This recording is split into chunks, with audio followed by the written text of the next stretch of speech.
ఈ రోజు ప్రజా ప్రభుత్వంలో మరి నిరుద్యోగ యువతకు ఉద్యోగాలు కానీ, అదే విధంగా ఉద్యోగులకు ప్రమోషన్స్,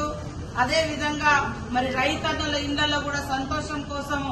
ఏకకాలంలో 2 లక్షల రుణమాఫీ, పేదింటి బిడ్డలందరూ కూడా ఉచితంగా బస్సు ప్రయాణం, ప్రతి పేదింటి బిడ్డ గుడిసెలో ఉన్నా కూడా వెలుతురును మరి స్వీకరించేందుకు ఉచితంగా 200 యూనిట్ల కరెంటు, అదే విధంగా పేదవాళ్ళందరూ కూడా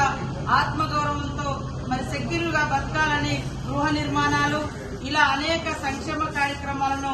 మరి ఇందిరమ్మ రాజ్యంలో సోనియమ్మ ఆదేశాలనుసారము సీఎం రేవంత్ రెడ్డి గారి ప్రభుత్వము నిర్వహించడం జరుగుతా ఉంది. 1 ఇయర్ అయిన సందర్భంగా అదే విధంగా ఈ రోజు సోనియమ్మ బర్త్డే కూడా మరి ఘనంగా నిర్వహించుకుంటూ,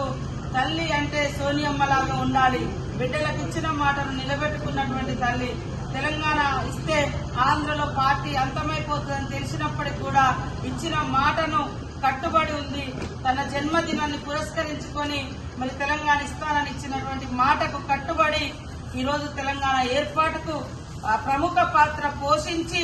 మరి తెలంగాణ ఇచ్చినటువంటి తల్లి జన్మదినాన్ని మనం ఘనంగా నిర్వహించుకోవడం చాలా సంతోషం. జై సోనియమ్మ, జై సోనియమ్మ.